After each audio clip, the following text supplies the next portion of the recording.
At 15, I believed I was contributing to the household, but my mother was actually taxing my paycheck to fund my brilliant sister. 11 years later, I am staring at a delinquent mortgage file on my desk, and the borrowers are my parents. The house I paid to keep is now effectively owned by my bank. This is no longer just a family dispute. It is the moment the final balance sheet finally appears. My name is Clarissa Pembroke, and for a long time, I believed that love was a transaction. I believed that the price of admission to my own family was the ink on a bi-weekly pay stub. Most teenagers marked the passage of time by semesters or summer breaks. I marked mine by the Friday ritual that stripped me of everything I had earned, leaving me with nothing but the hollow praise of being a good daughter. It started when I was 15 years old. That was the legal working age in our state with a permit, and my mother had the paperwork ready on the kitchen table before I had even blown out the candles on my birthday cake. She did not frame it as a necessity for survival. We were not starving. We were not on the brink of eviction, at least not that I knew of at the time. She framed it as a lesson in character. She told me that living under her roof was a privilege, and that in the real world, nothing was free. She called it rent, but looking back, I realized that rent usually implies you get to keep the privacy of your own room and the autonomy of your own life. What I paid was something far more expensive. I got a job at a local diner called the Rusty Spoon, bussing tables and washing dishes for minimum wage, which at the time was $7.25 an hour. I remember the first check vividly. It was for $112.50 after taxes. To a 15-year-old girl, it felt like a fortune. It felt like freedom. I had plans for that money. I wanted to buy a pair of boots I had seen in a catalog, and maybe save the rest for a car fund so I wouldn't have to beg for rides. I came home that afternoon, smelling of stale coffee and fryer grease, my apron bundled under my arm, feeling the crisp edge of the check in my back pocket. My mother was sitting at the dining room table. My father was in his recliner in the living room, staring at the television, the volume turned up just loud enough to drown out any uncomfortable conversations. My younger sister, Sloane, was spread out on the floor with her textbooks. Sloane was 12 then, and she was already the sun around which our entire household orbited. Sloane was brilliant. That was the word they used. Brilliant. Not just smart, not just bright, but brilliant. She was in the gifted program. She played the cello. She was already talking about Ivy League universities. My mother looked at me as I walked in, and she held out a small beige envelope. It was the kind you would use to mail a bill. She tapped her manicured fingernail on the table. "Payday," she said, her voice light and airy, as if we were discussing the weather. I froze. I pulled the check out of my pocket, my thumb rubbing over the signature line. I asked her how much I should put in. I expected her to say $20, or maybe 10%, like a tithe. I expected a token contribution to teach me responsibility. My mother smiled, a tight, thin expression that did not reach her eyes. She told me to endorse the back and hand it over, all of it. I laughed nervously. I thought she was joking. I told her I wanted to buy boots. I told her I wanted to save. Her smile vanished instantly, replaced by a look of profound disappointment, the kind that made my stomach twist into knots. She told me that electricity costs money. She told me that the water I used for my long showers cost money. She told me that the food in the pantry did not appear by magic. Then she played her ace card. She pointed to Sloane. She told me that my sister had a chance to go to a STEM camp in the summer.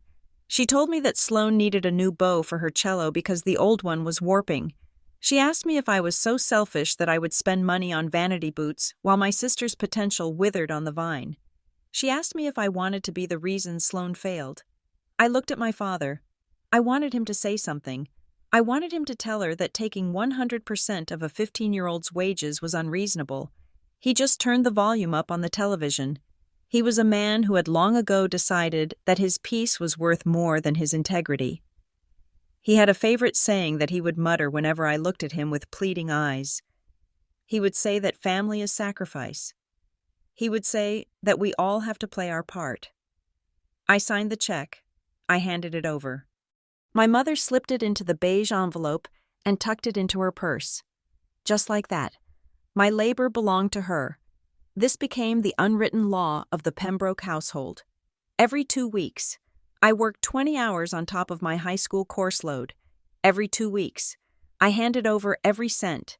If I made $200, she took $200. If I picked up an extra shift and made $250, she took that too. There was never a receipt. There was never a ledger. I never saw an electric bill or a grocery receipt. I only saw the things Sloane got. Sloane got a new iPad because her teachers said digital literacy was crucial. Sloane got a private math tutor because she was getting an A- instead of an A+ in calculus. Sloane got brand new clothes because she had to look presentable for her competitions. I wore my work uniform and thrift store jeans. I used school computers in the library because we did not have a computer for general use. Only the one in Sloane's room, which I was forbidden to touch because I might mess up her settings. The resentment started to build in my chest like black mold. Slow and toxic. I was not jealous of Sloane's intelligence. I was jealous of her personality. She was allowed to be a person with needs and dreams. I was a utility. I was an appliance that generated cash. I learned to swallow my anger because whenever I tried to speak, the narrative was already written against me. If I sighed when I handed over the envelope, I was ungrateful. If I asked where the money went, I was accused of not trusting my own mother. If I mentioned that my friends were saving for prom dresses, my mother would look at me with wet, wounded eyes and ask why I cared more about a silly dance than my family's survival. I remember one specific afternoon when I was 17. I was a junior in high school. I was taking honors English, and I needed a laptop. The library hours did not align with my work schedule, and I was falling behind on my essays because I was writing them by hand on legal pads during my lunch breaks. I had seen a refurbished laptop at a pawn shop for $150. It was heavy and scratched, but it worked. I came home with my paycheck, which was larger than usual because I had worked a double shift on a holiday. It was nearly $300. I sat down at the table and I pleaded my case. I told my mother I needed the computer for school.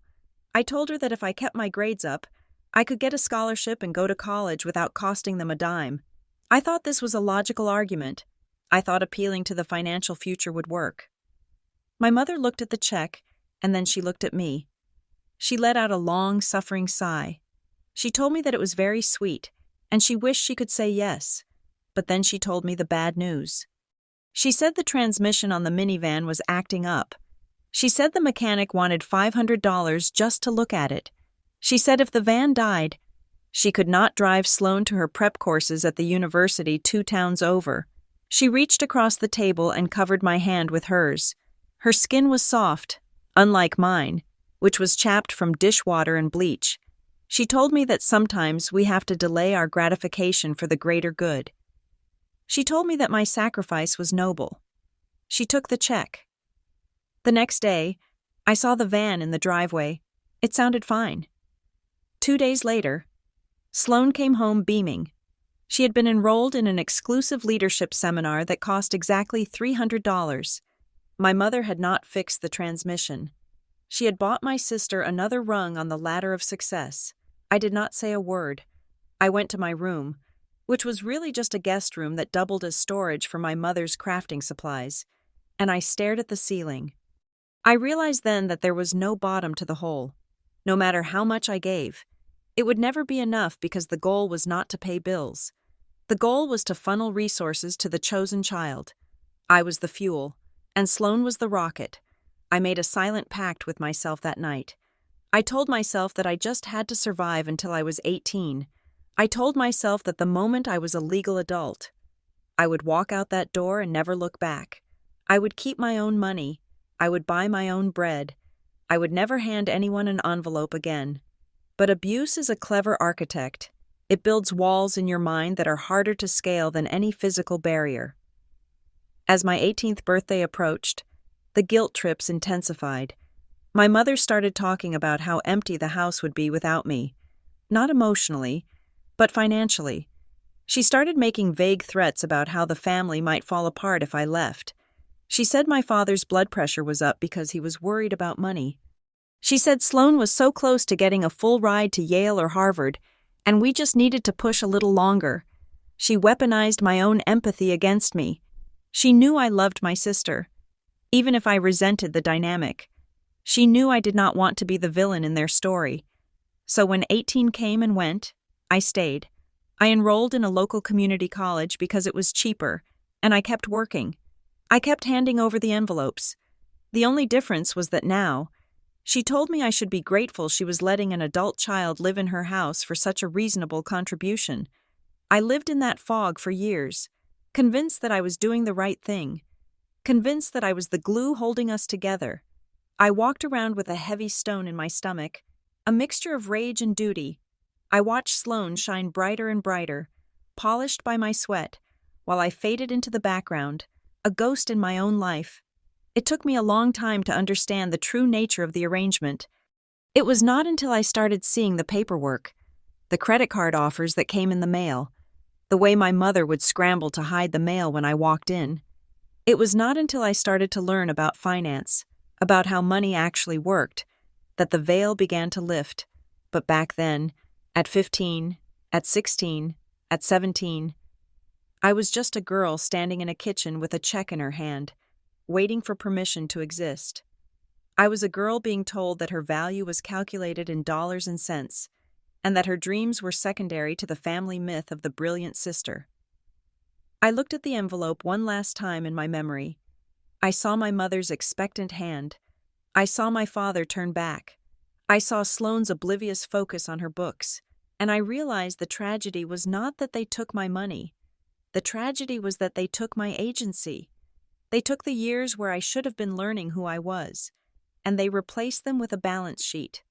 I stood there in the kitchen of my memory, the smell of diner grease clinging to my skin, and I finally understood the transaction. I didn't know if rent meant leasing a room or leasing my own life.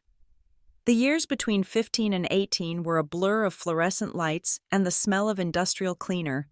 I traded the grease of the rusty spoon for the sterile chill of a discount supermarket called Save a Lot. I worked the register. I stocked shelves. And I mopped floors that were scuffed by the shoes of people who, unlike me, got to keep the money in their pockets. My life became a rhythm of shifts. Monday after school until 9, Wednesday after school until 9, Saturdays from 8 in the morning until 4 in the afternoon. Sundays were the only days I could catch up on homework. But even then, I often picked up coverage shifts because saying no felt dangerous. The moment I clocked out, my phone would buzz in my locker. It was always my mother. The text messages were never questions about my day or my grades. They were reminders. Don't forget the cash. We need milk. Use your tips. Rent is due on the counter tonight. That word, rent. It hung over my head like a guillotine blade. It transformed my home from a sanctuary into a boarding house where the landlord happened to be the woman who gave birth to me.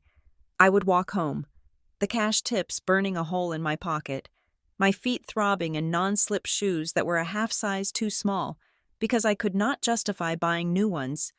I began to notice the disparity in our household, not in big explosions, but in the quiet accumulation of things. I was wearing jeans that were fraying at the inner thighs and t-shirts that I had owned since middle school. My backpack was held together with safety pins. I had $0 in savings. If I wanted a soda from the vending machine at school, I had to scrounge for change in the couch cushions when no one was looking.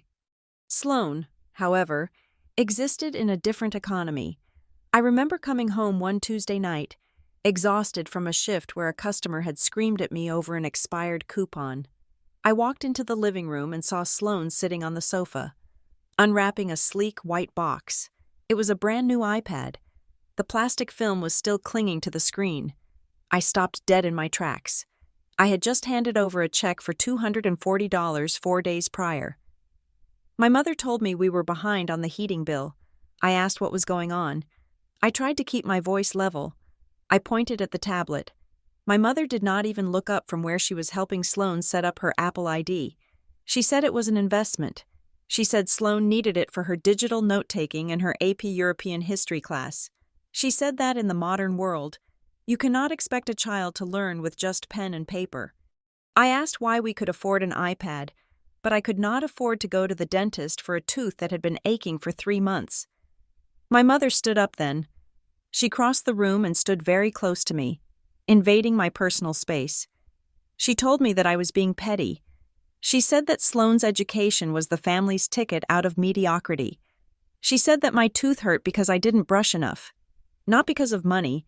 She twisted the reality until I felt small and selfish for even asking.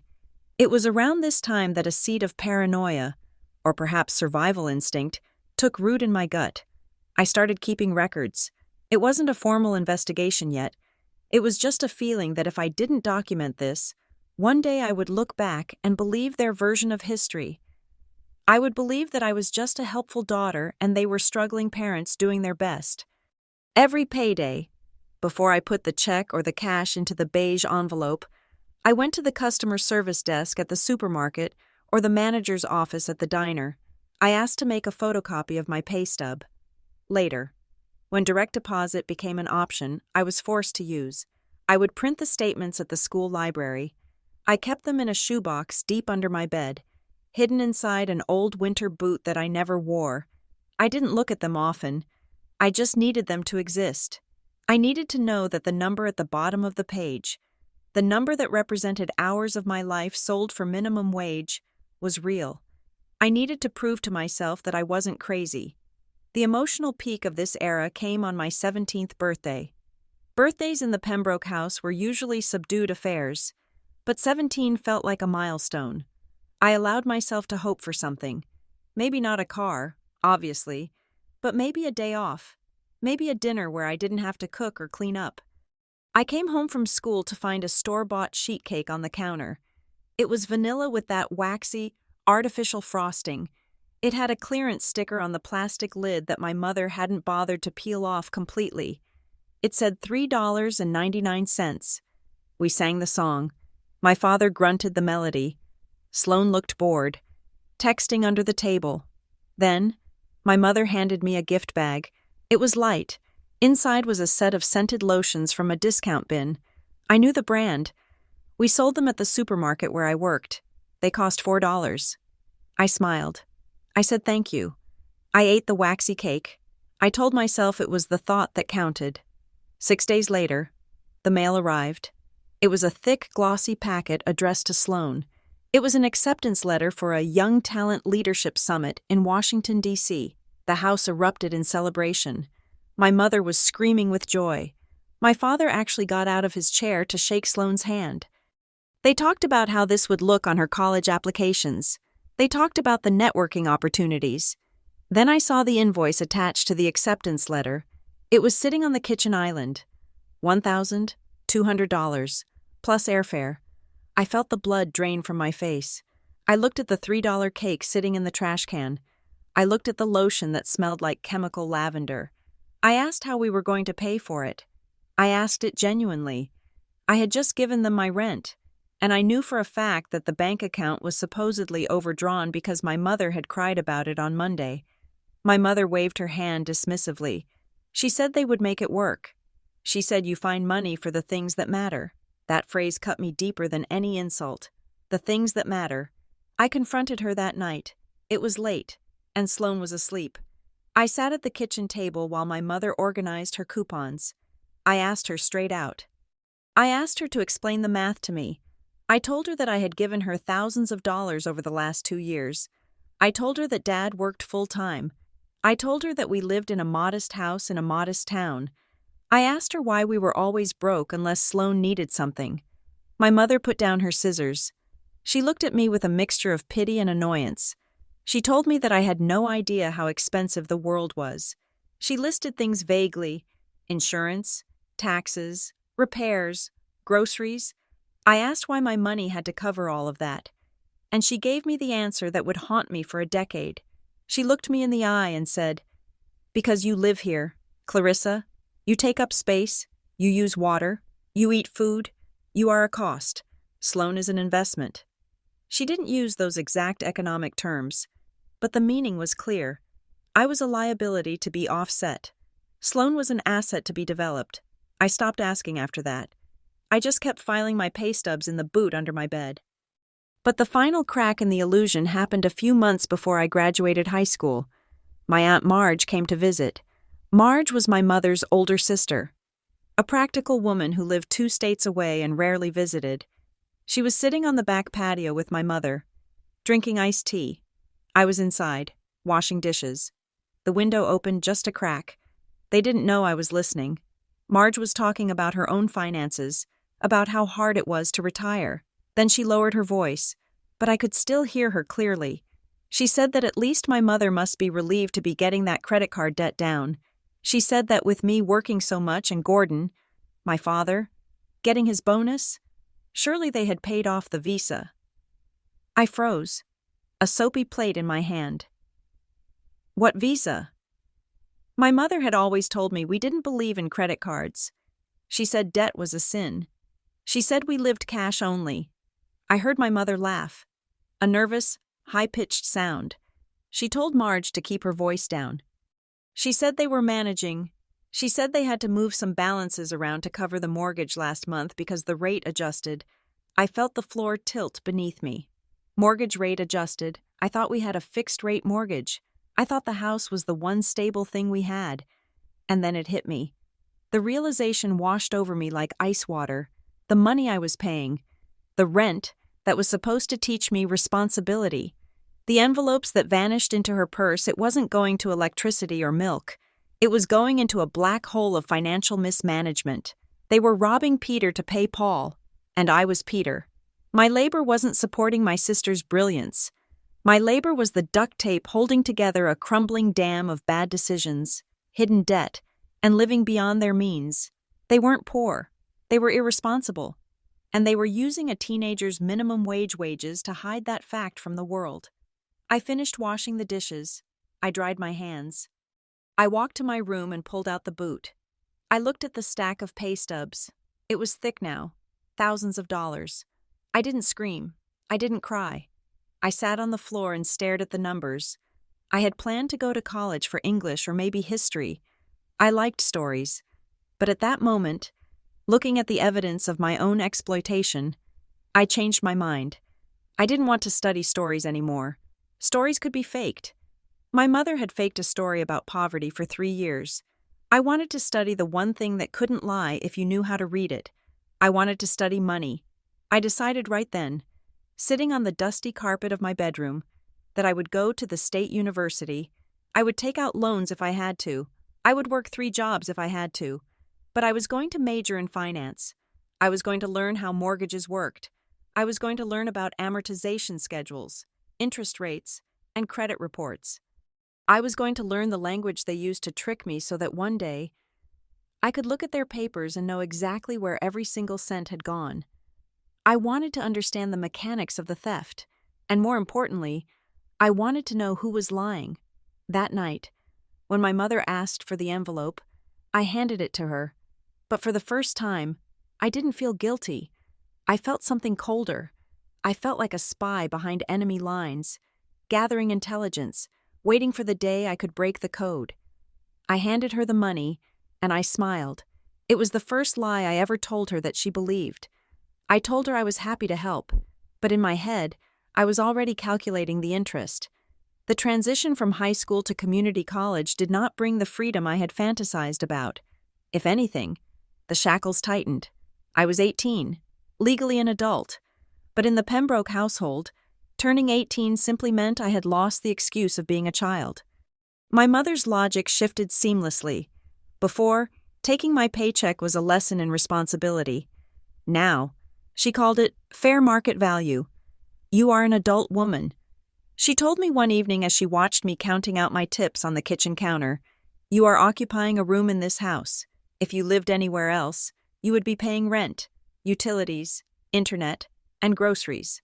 I am actually doing you a favor by only taking your paycheck. I wanted to scream. I wanted to point out that my room was still the glorified storage closet with the sewing machine in the corner, and that groceries mostly consisted of whatever Sloan wanted to eat. But I was tired. I was taking 15 credit hours at the community college and working 30 hours a week at a bank teller job I had managed to land thanks to my new major. The bank job paid better than the supermarket $11 an hour. but that just meant the envelope I handed over every 2 weeks was thicker. The atmosphere in the house had shifted, too. It was electric with the hum of Sloane's impending greatness. She was a junior in high school now, and the word college was whispered in our hallways like the name of a deity. My mother had bought a large whiteboard and mounted it in the kitchen. It was covered in deadlines, application fees, and names of universities that cost more per year than my father made in 3. Everything was for Sloane. We ate quieter foods so as not to disturb Sloane's studying. We kept the TV volume low, and of course, we paid for it all. The breaking point didn't come from the cash envelope. It came from a piece of mail I wasn't supposed to see. I had come home early from the bank on a Tuesday because of a scheduling error. The mail carrier had just arrived. Usually, my mother intercepted the mail with the precision of a hawk, but she was out driving Sloane to a cello lesson. I grabbed the stack from the box and flipped through it. Bill. Junk mail, catalog for Sloane, and then a white envelope from a major credit card issuer.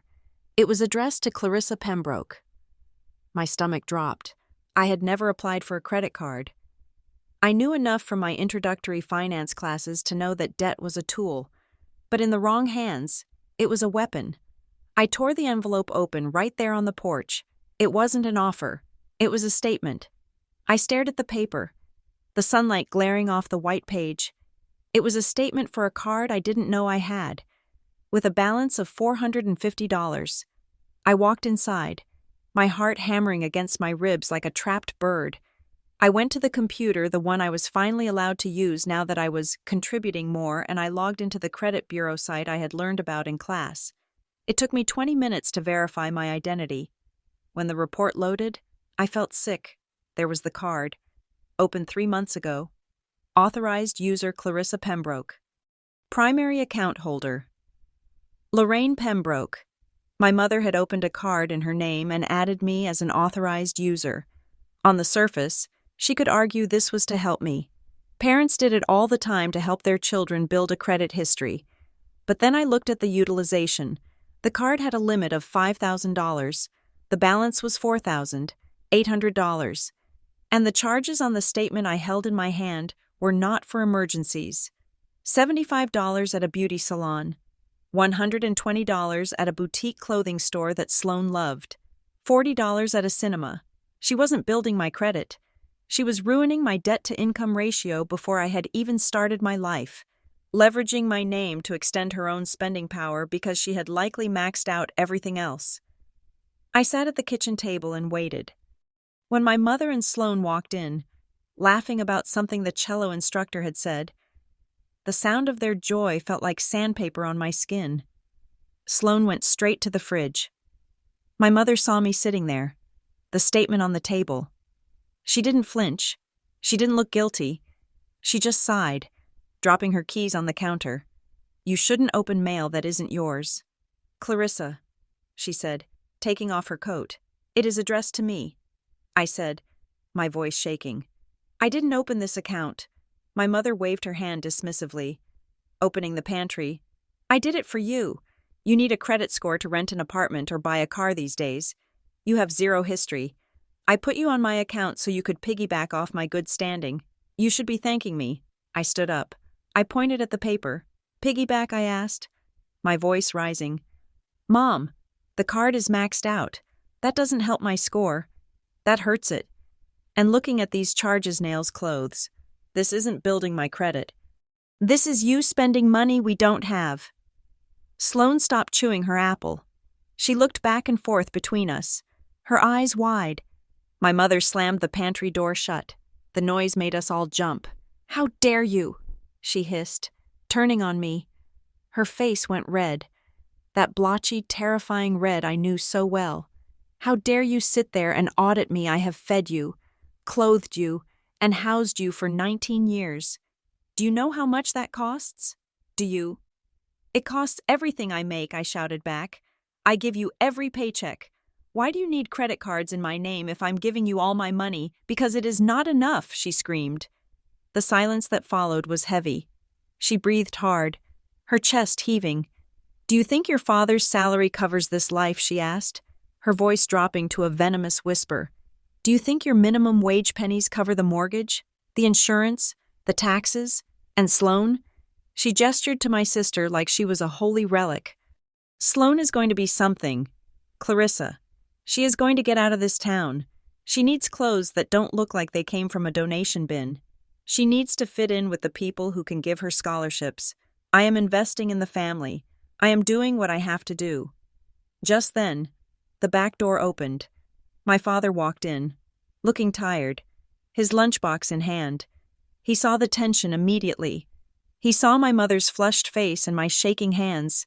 What is going on, he asked, though he didn't really want to know. Clarissa is accusing me of stealing.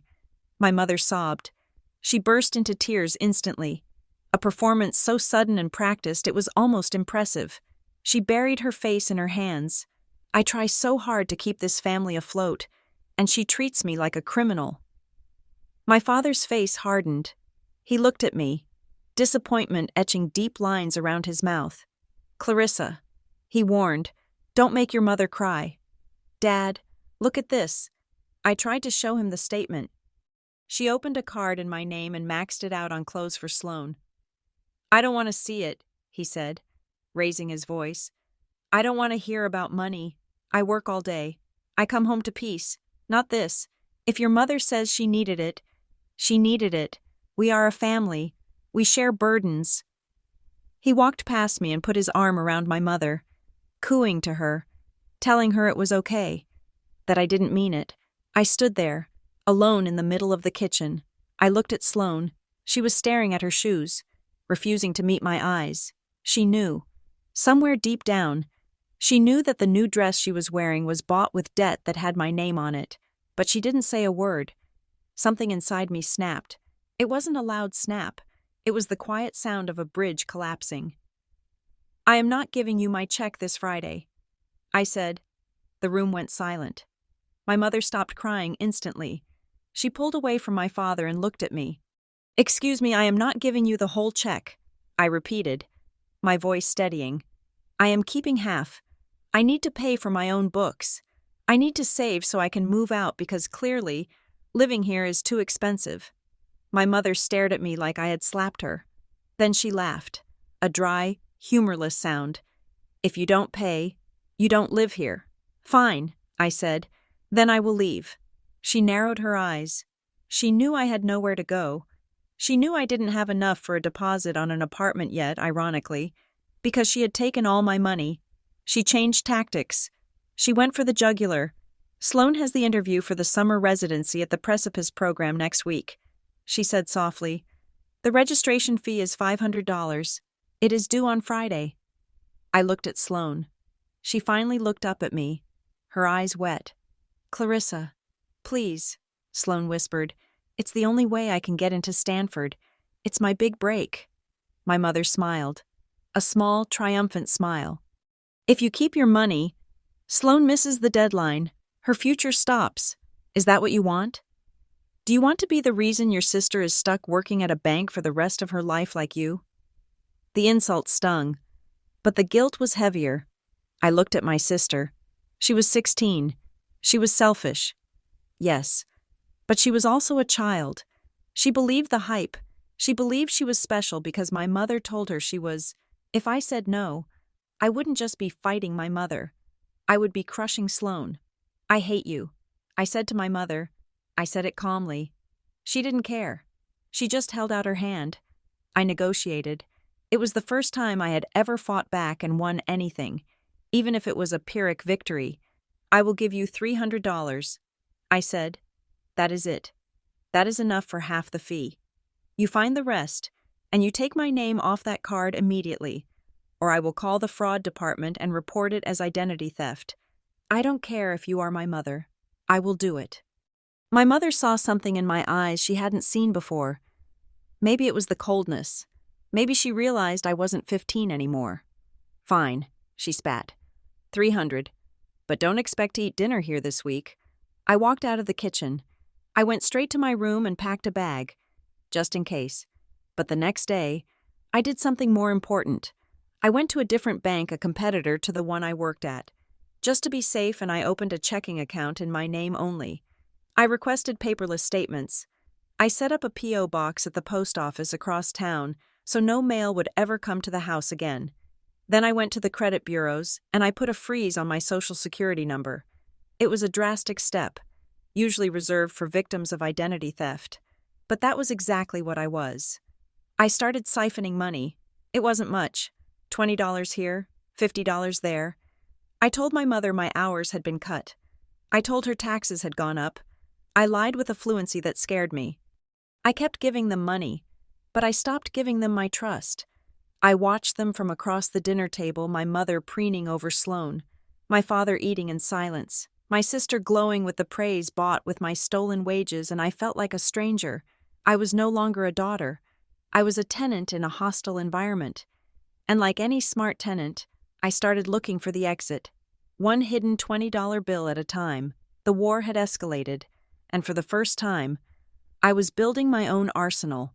Moving out was supposed to be the end of the bleeding. I found a studio apartment on the wrong side of the highway, a place where the carpet smelled of decades of stale cigarette smoke and the radiator clanked like a dying engine.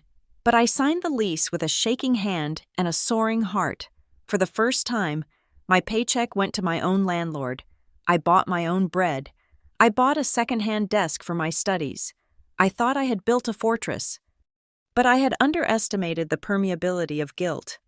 My parents did not stop asking for money just because I no longer slept under their roof. In fact, the distance seemed to make them bolder. When I lived there, they had to look me in the eye to take my money. Now, they could do it over the phone, where the silence was easier to fill with manufactured emergencies. The requests came like clockwork, arriving with an urgency that always made my heart jump into my throat. Clarissa, the car insurance lapsed, and your father needs the truck for work. If he cannot drive, he loses his job. Clarissa, the deductible for the homeowner's insurance went up. Clarissa, we need to register Sloan for her AP exams. The school will not wait until Friday. I was 20 years old, working full-time and going to school full-time, living on ramen noodles and discount coffee. Yet I was somehow still the primary liquidity provider for a household of 3 adults and 1 teenager. I sent the money. I always send the money. I sent $200 here, $300 there. I told myself it was temporary. I told myself that once Sloan graduated, once she got that scholarship, the pressure would release. But then I started to notice the pattern. It was subtle at first, a correlation I missed because I was too busy trying to survive. But as I advanced in my finance classes, my brain began to rewire itself. I started looking at the world as a series of ledgers, inputs and outputs, and the inputs and outputs of the Pembroke family did not make sense.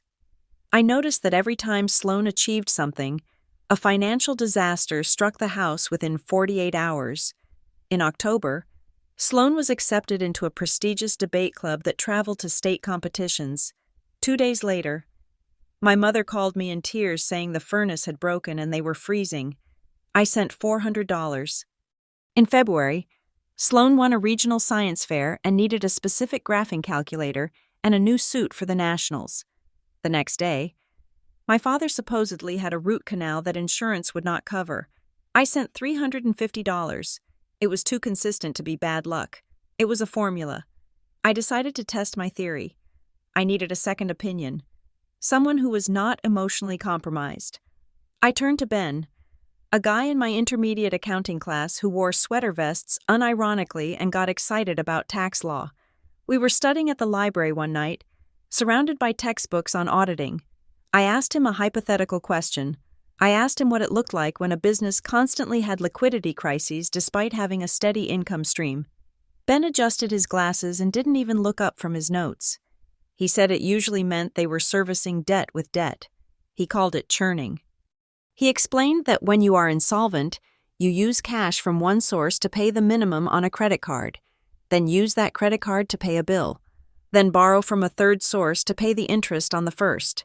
It creates a circle where money moves fast to create the illusion of solvency. But the hole just keeps getting deeper. He said the emergencies are not real emergencies. They are just the moments when the music stops and there is no chair left to sit on. I felt a cold chill settle in my stomach. The furnace, the root canal, the car insurance, they were not sudden expenses. They were likely the minimum payments on the credit cards my mother had been juggling for years. Sloane's expenses, the debate trips, the suits, the electronics were the real purchases. My money was just the water being bailed out of a sinking boat to keep it afloat for one more hour. I needed to be sure. I needed to see the dynamic up close without the filter of my mother's frantic phone calls. I invited Sloane to lunch. I chose a place that was slightly too expensive for me, a cafe near the university where the coffee cost $6. Sloane arrived looking every inch the golden child. She was wearing a coat I knew cost at least $200. She had a new phone. She looked well rested, her skin glowing with expensive skincare products. She hugged me, and she felt fragile. We sat down, and before I could even ask how she was, she started venting. She told me she was exhausted. She said the pressure was suffocating. She said Mom was on her back constantly about her grades, about her extracurriculars, about being perfect. I just want to be normal sometimes, Sloane said, picking at a croissant. I'm so tired of the investment. Mom acts like if I get a B, the world ends. I looked at her. I looked at the coat. I looked at the phone. I felt a surge of complex anger. I believed her pain. I knew my mother's pressure was a heavy burden. But I also saw that Sloane did not reject the fruits of that pressure. She complained about the expectations, but she did not offer to get a part-time job. She did not offer to skip the debate trip to save money. She accepted the narrative that she was too special to work, too brilliant to worry about bills. She was a victim of the system. Yes, but she was also its primary beneficiary. Do you know how Mom pays for all of this? I asked, gesturing to her life. Sloane shrugged, looking away. Dad works hard, and you help out. Mom says you are really supportive. Supportive. That was the word, not exploited. Supportive. I didn't scream at her. I didn't flip the table. I just nodded. I paid for lunch, adding another $40 to my expenses, and I went home with a new resolve. If I was going to be the family bank, I was going to operate like one. I went to an office supply store and bought a physical ledger. It was black with a hard cover. On the first page, I created columns: date, amount requested, reason given, method of payment. I stopped using cash immediately. Cash was a ghost. It left no footprints. If my mother wanted money, she had to accept a digital transfer. The next time she called, it was a Thursday. She said the refrigerator had stopped working and all the food was spoiling. She needed $200. I told her I would transfer it. I opened my banking app. In the memo line, where people usually wrote things like dinner or thanks, I wrote refrigerator repair assistance. I sent it.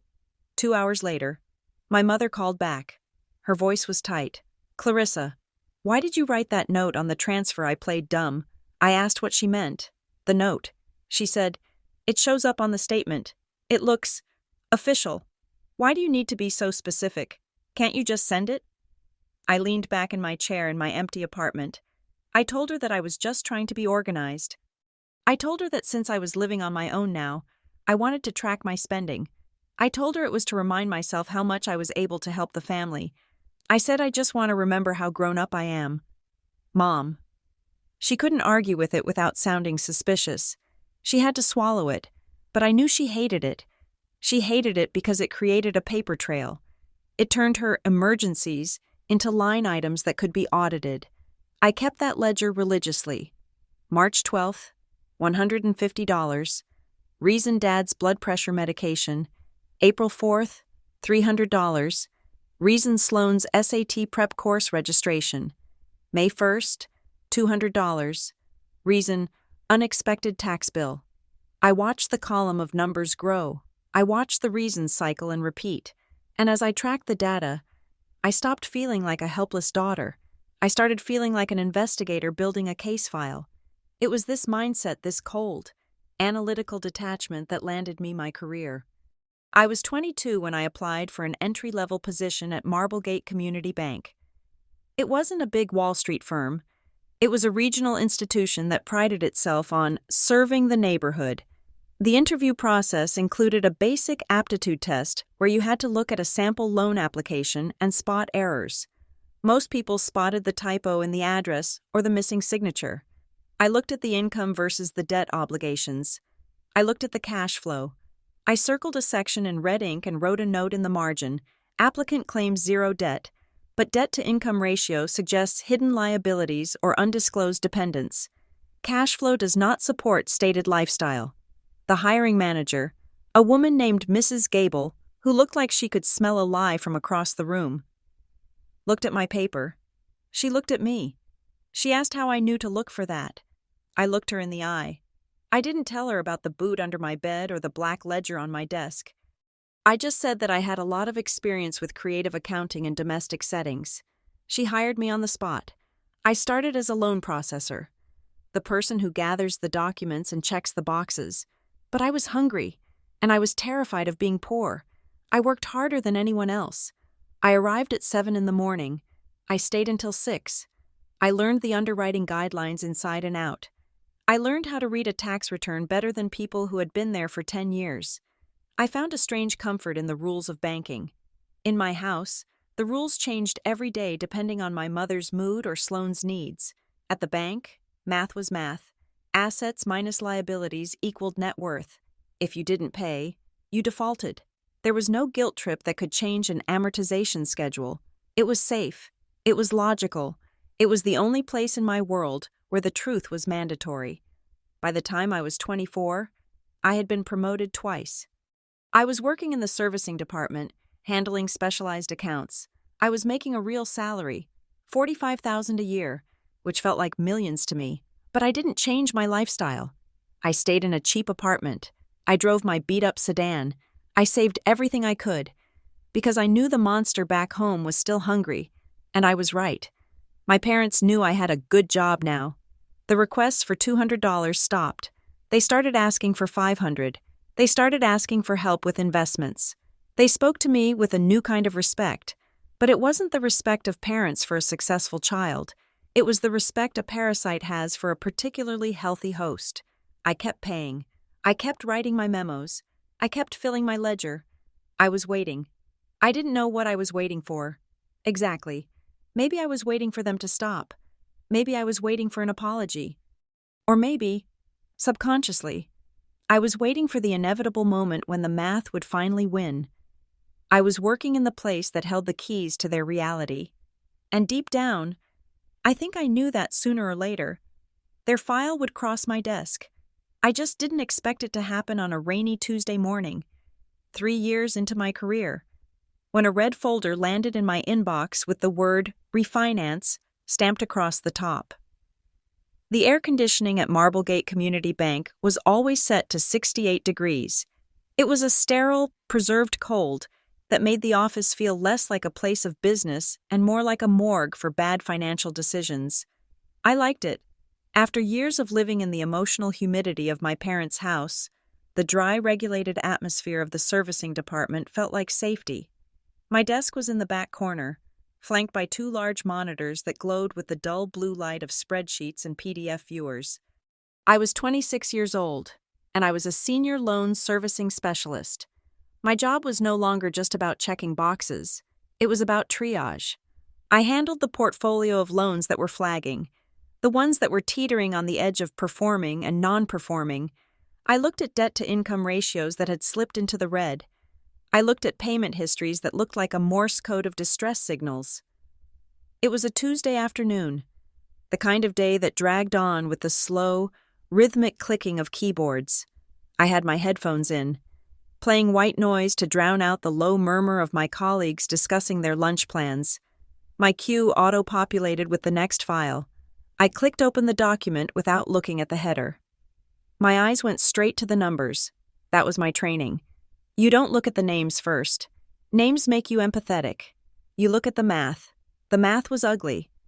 This was a request for a hardship modification or a restructure on an existing mortgage. The borrower was requesting to lower their monthly payment because of unforeseen economic changes. I scrolled down to the transaction history. Red flag number 1, this wasn't a standard 30-year fixed mortgage. This was a loan that had been refinanced 4 times in the last 8 years. Red flag number 2. Every single refinance was a cash out. The borrowers had systematically stripped the equity from the property. They had treated the house not as a shelter, but as a piggy bank that they had smashed open again and again. Red flag number 3. The principal balance was now higher than the original purchase price of the home, despite the fact that they had owned it for over 2 decades. I sighed, reaching for my water bottle. People did this all the time. They used their homes to pay for vacations or cars. And then when the housing market dipped, or their interest rates adjusted, they panicked. It was a tragic, common story. Then I scrolled up to the property address to check the appraisal value. 1402 Maplewood Drive. My hand froze on the mouse. The water bottle stopped halfway to my mouth. I blinked, sure that the fluorescent lights were playing tricks on me. I leaned closer to the screen. 1402 Maplewood Drive. I knew the crack in the driveway of that house. I knew the way the front door stuck in the summer when the wood swelled. I knew the exact shade of beige in the hallway. I looked at the borrower names. Gordon Pembroke, Lorraine Pembroke. The air in my lungs turned into concrete. I should have closed the file immediately. Bank policy was explicitly clear about conflicts of interest. You do not touch your family. You do not touch friends. You report it to your supervisor and you recuse yourself. But I couldn't move. I was paralyzed by the sheer volume of data staring back at me. This wasn't just a loan application. This was an autopsy of the last decade of my life. I started reading. I shouldn't have. But I did. I needed to know. The transaction history told a story that made my stomach churn. 8 years ago, cash out refinance for $30,000. That was the year Sloan started private tutoring for the advanced placement exams. 6 years ago, cash out refinance for $45,000. That was the year we went on that surprise family vacation to Florida that my mother swore my father had won in a workplace raffle. He hadn't won anything. They had mortgaged the kitchen to take Sloan to Disney World. 3 years ago, a massive cash out, $60,000. That was the year Sloan started her undergrad at the private university. My mother had told everyone that Sloan had a near-full scholarship. I looked at the paperwork. There was no scholarship mentioned in the income assets. There was just debt. They had been eating the house, piece by piece, brick by brick. They had been feeding the walls and the roof into the furnace of Sloan's brilliance. And then I saw the detail that made me feel cold all over. In the section for household composition and hardship explanation, there was a note typed in my mother's flowery, dramatic prose. We are supporting a dependent co-resident, our daughter Sloan, who is a high-achieving scholar requiring stability during her doctoral program applications. Disruption to housing would be catastrophic to her professional trajectory. They were using Sloan as a shield. Even here, in the cold, unfeeling bureaucracy of a bank ledger, Sloan was the golden ticket. They weren't asking to save the house because they lived there. They were asking the bank to be lenient because Sloan was too important to be homeless. I felt a wave of nausea. I scrolled to the payment status. Last payment received February.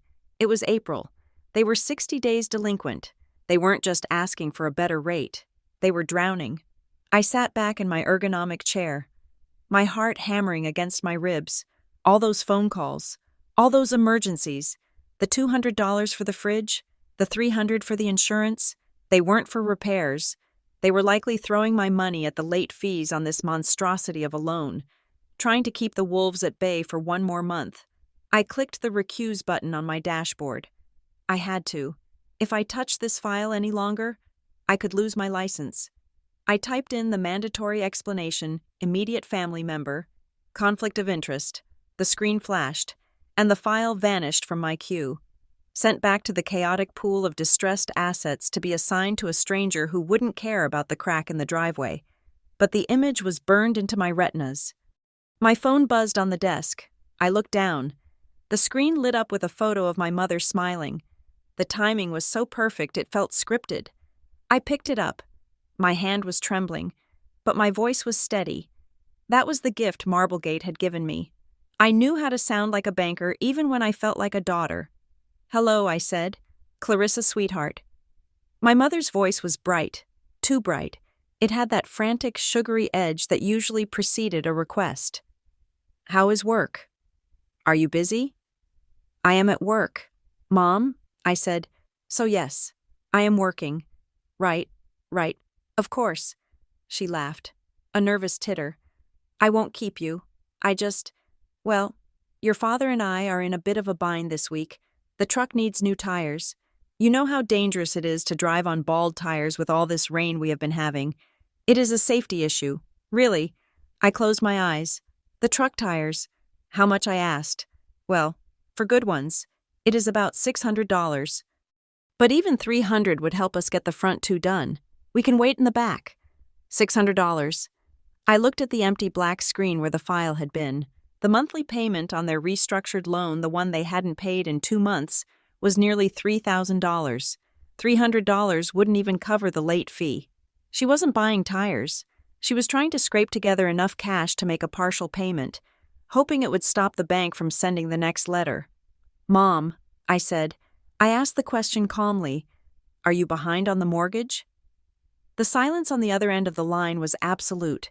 It was a vacuum. I could hear the static of the connection. I could hear her breathing hitch. What she whispered. Her voice dropped the sugary act instantly. "I asked if you are behind on the mortgage." I repeated, "And I don't mean a few days. I mean, are you 60 days behind? Why would you ask that?" Her voice rose, sharp and defensive. "Did someone call you?"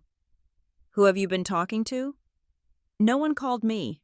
I said, "I work at a bank." "Mom, I know what financial stress sounds like.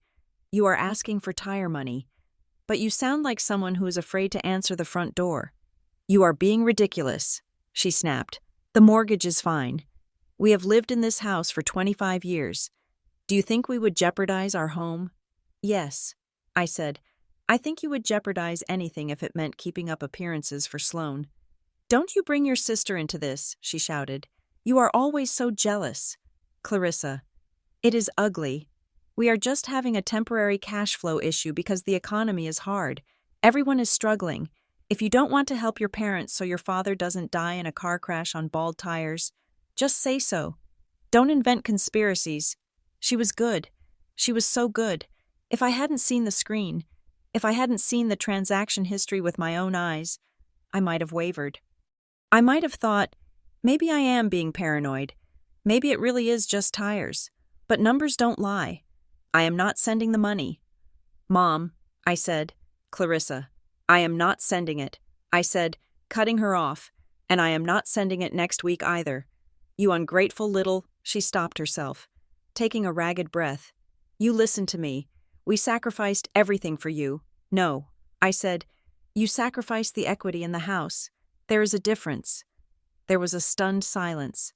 I had stepped over a line. I had signaled that I knew something I shouldn't know. "Are you spying on us?" she hissed. "Did you look up our records? That is illegal." "Clarissa, I will call your boss." I didn't flinch. "Go ahead," I said. "Tell them you are calling because your daughter refused to give you $600 for tires that don't exist. See how that conversation goes." I hung up. I put the phone face down on the desk. My hands were shaking violently now. I felt sick, physically sick, as if I had eaten something rotten. I had known they were bad with money. I knew they used me, but I hadn't realized the scale of the deception. I hadn't realized that the rent I paid at 15, the help I gave at 20, the constant stream of cash, it had all been thrown into a fire that was burning down the very structure of our lives. They weren't just broke, they were insolvent, and they had dragged me along as a silent partner in their bankruptcy. I looked up at my monitor. Since I had recused myself, I couldn't see the details of the file anymore, but I had access to the public servicing logs that showed general status updates for the department. It was public record within the bank. I typed in the loan number from memory. It burned into my brain. The status line blinked back at me. It didn't say pending review. It didn't say repayment plan initiated. The system had updated in the 5 minutes since I had been on the phone. The automated underwriting software had rejected the modification request because the income didn't support the debt load. The status read, "Refer to foreclosure. Notice of default preparation." I stared at the words. Notice of default. That was the beginning of the end. It meant the bank was done asking nicely. It meant the legal team was drafting the letter that says, "Pay everything you owe in 30 days, or get out." I sat in the air-conditioned chill of the office, surrounded by the quiet hum of commerce, and I realized that my parents were about to lose everything. And for the first time in my life, I didn't reach for my checkbook. I didn't reach for my ledger. I just sat there and watched the cursor blink, knowing that the house I had paid to live in as a teenager was about to belong to my employer. The collapse had arrived, and I had a front row seat. I chose the location carefully. It had to be public enough that they would hesitate to scream at me, but private enough that we could speak without the waiter hovering every 30 seconds.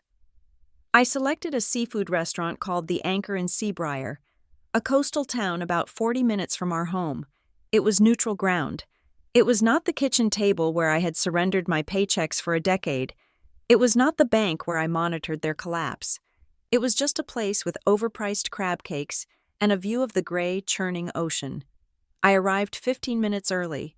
I sat in a booth near the back, facing the door. I wanted to see them coming. On the table, I placed a single object, the black ledger.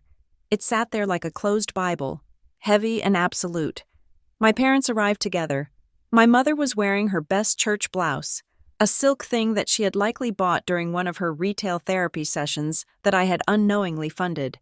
My father looked smaller than I remembered. His shoulders were slumped, and he wore a baseball cap that he took off and crumpled in his hands as they approached the table. They sat down opposite me. My mother reached across the table to touch my hand, but I moved it to pick up my water glass.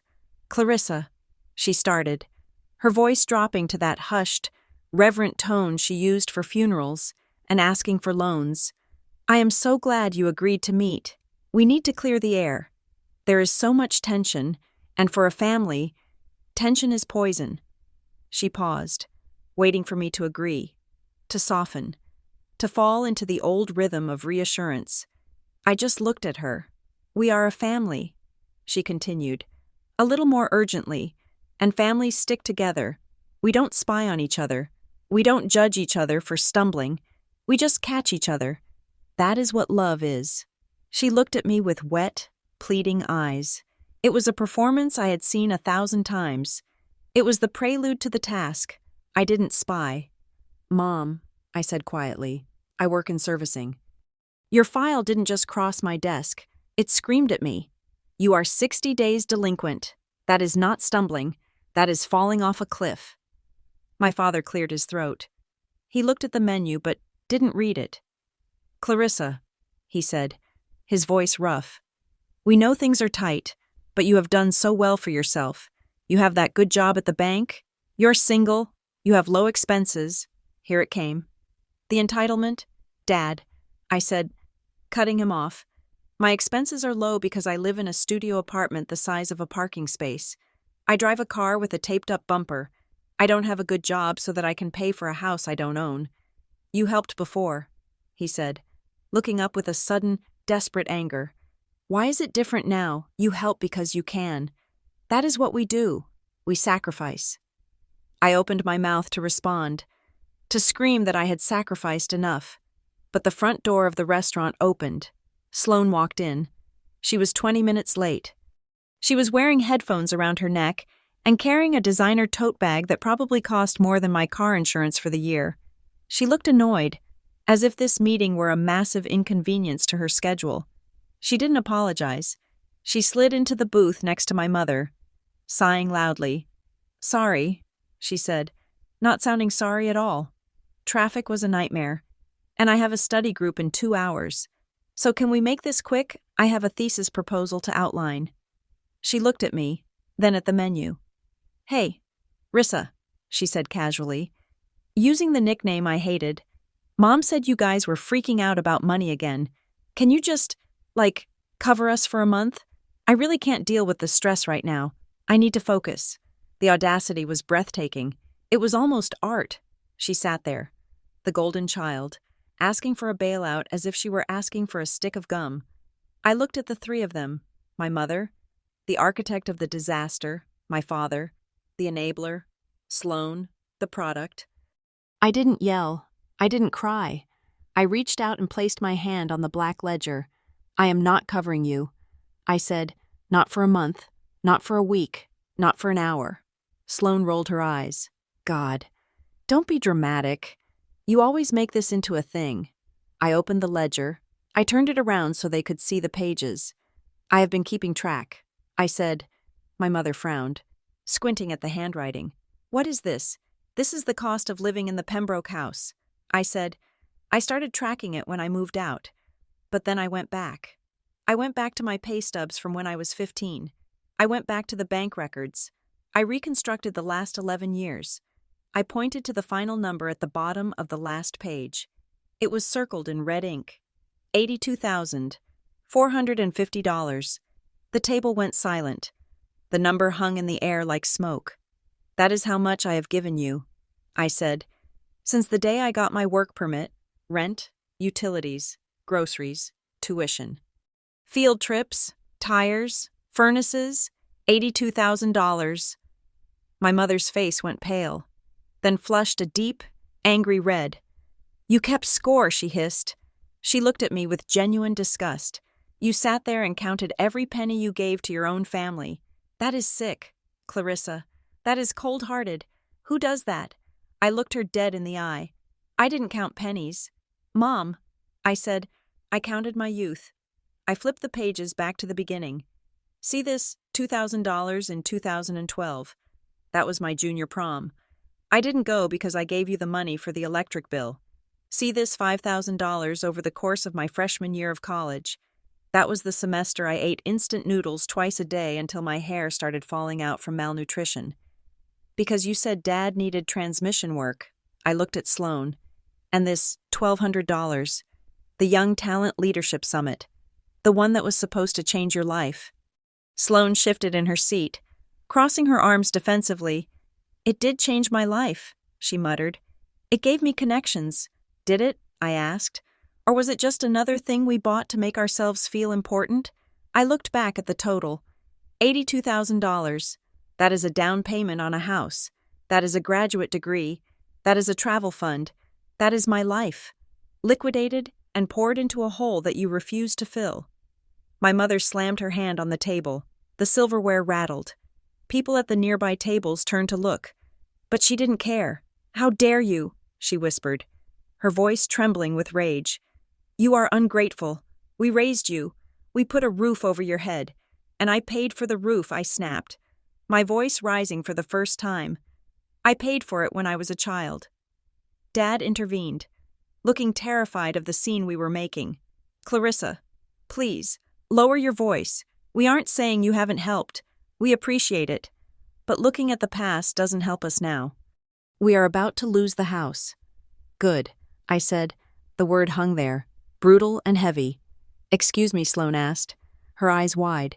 Maybe you should lose it. I said, you can't afford it. You clearly haven't been able to afford it for a decade. You have refinanced it 4 times. You have stripped every cent of equity out of it to fund. This, I gestured to Sloane. I looked at my sister. She was 23 now. She was supposed to be a genius. She was supposed to be the one who elevated the family name. Is she actually brilliant? I asked. My mother gasped. I am asking a serious question. I continued, locking eyes with Sloane. Are you actually a genius? Sloane. Or are you just expensive? Sloane's mouth dropped open. You are just jealous. She spat. You have always been jealous because I have ambition, and you are happy being a paper pusher. I am not jealous, I said calmly. I am an investor asking for a return on investment. We spent $82,000 on your potential. Where is it? You are 23. You are still in school. You are still asking for an allowance. You still live at home. Where is the brilliance? Because from where I sit, brilliance usually involves figuring out how to survive without cannibalizing your sister's bank account. Mom jumped in, her voice shrill. She is getting her doctorate. She is going to be a doctor. She changed her major 3 times, I countered. She dropped out of the pre-med track because it was too toxic. She dropped out of the engineering track because the professors were biased. Now she is doing what sociology with a minor in what debt? Sloane stood up. I don't have to listen to this. You are toxic. You are just trying to tear me down because you are miserable. Sit down. I said, it wasn't a request. It was an order, delivered with the authority of the person holding the checkbook. Sloane hesitated, then sat back down, looking sullen. I reached into my bag. I didn't just bring the ledger. I brought the proof. I pulled out a thick manila envelope. I dumped the contents onto the table. It wasn't just the handwritten ledger. It was the photocopies, the pay stubs from the diner, the transfer receipts from the bank, the emails where they begged for money. I have the receipts. I said, I have every single date. I have the notes I wrote on the transfers. Refrigerator, tires, textbooks. I pushed the pile toward the center of the table. If you try to tell anyone that I abandoned you, I will publish this. I will show it to Aunt Marge. I will show it to your church group. I will show it to the bank. My mother looked at the pile of papers as if they were radioactive. She realized then that she wasn't dealing with a rebellious child. She was dealing with an auditor. What do you want? Clarissa, my father asked, his voice defeated. Do you want us to beg no? I said, I want you to stop. I took a deep breath. This was it, the severance. I am not paying the mortgage. I said, I am not giving you the $600 for the fake tires. And I know what you are going to ask next. You are going to ask me to co-sign a new loan. You are going to ask me to put my name on the deed so you can refinance again. My mother's eyes widened slightly. That was exactly what they had planned. The answer is no. I said, I will not sign. I will not pay. The Bank of Clarissa is closed, permanently. But we will lose the house, my mother cried, tears finally spilling over. Where will we go? Where will Sloane live? I stood up. I picked up my ledger. I left the receipts on the table. I don't know. I said, but you are 3 adults. One of you is brilliant. I am sure you will figure it out. I walked away. I heard my mother calling my name. I heard Sloane mutter something about me being a monster, but I kept walking. I walked out of the restaurant, into the cool, salt air of the parking lot. My hands were shaking, but for the first time in my life, it wasn't from fear. It was from the adrenaline of freedom. I had finally stopped the transaction. I had finally declined the charge, but I knew it wasn't over. My mother was a woman who survived manipulation. She wouldn't let the house go without a war, and she wouldn't let me walk away without trying to burn me down first. I got into my car and locked the doors. I looked back at the restaurant window. They were still sitting there, arguing over the pile of receipts. Let it burn. I whispered to the empty car. Let it all burn. I have paid for the ashes long enough. The aftermath of the seafood restaurant confrontation was not silence. Silence would have been a luxury. Instead, it was a tactical retreat, followed by a renewed offensive. My mother operated like a general in a war where the terrain was emotional manipulation and the ammunition was guilt. 2 days after I left them in that parking lot, I received an email notification on my work phone. It was from a digital document signing service. The subject line read, "Please review and sign loan modification agreement. Co-borrower addendum." I stared at the screen, blinking slowly. They hadn't heard a word I said. They assumed that my refusal was just a tantrum, a negotiation tactic. They assumed that if they put the paperwork in front of me, the muscle memory of obedience would kick in, and I would sign my name on the line next to theirs. I declined the document electronically with a single click. In the comment box for the rejection reason, I typed, "I am not a party to this loan. Do not send this again." That was the signal flare. The moment I clicked decline, the war moved from the financial to the social. My phone began to buzz. It wasn't my parents this time. It was Aunt Marge. Then it was my cousin Greg. Then it was my grandmother, who could barely hear over the phone, but had apparently heard enough to know that I was destroying the family. My mother had activated the network. She had spun a narrative so dense and tragic that I barely recognized myself in it. In her version of the story, she and my father were elderly, frail victims of a cruel economy, and I was the high-powered banker daughter who was sitting on a pile of gold, laughing while they were evicted into the street. She didn't mention the $82,000. She didn't mention the cash-out refinances. She just mentioned that I had said no. I ignored the calls for 24 hours, but I knew I couldn't hide forever. The final straw was a text from Aunt Marge. "We are having a prayer gathering for your parents at my house on Sunday. You need to come. You need to explain yourself to the people who love you." It wasn't an invitation. It was a summons to a trial. I decided to go, not to apologize, and not to sign.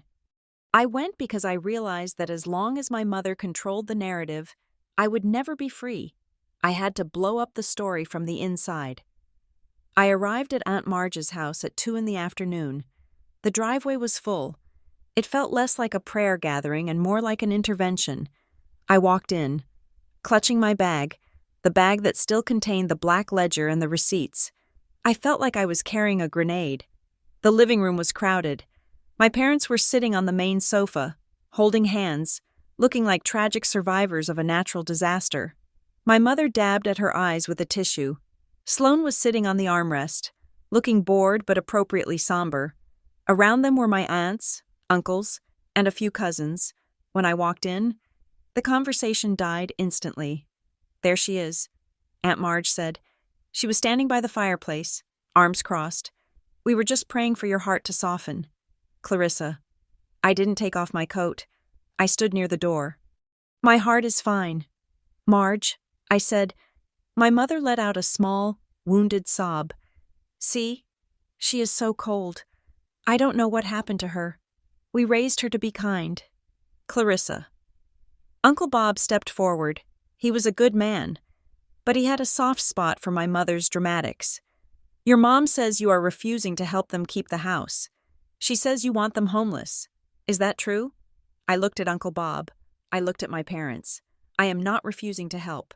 I said clearly, I am refusing to enable it. There is a difference." "Enable," Marge scoffed. "Helping your parents isn't enabling."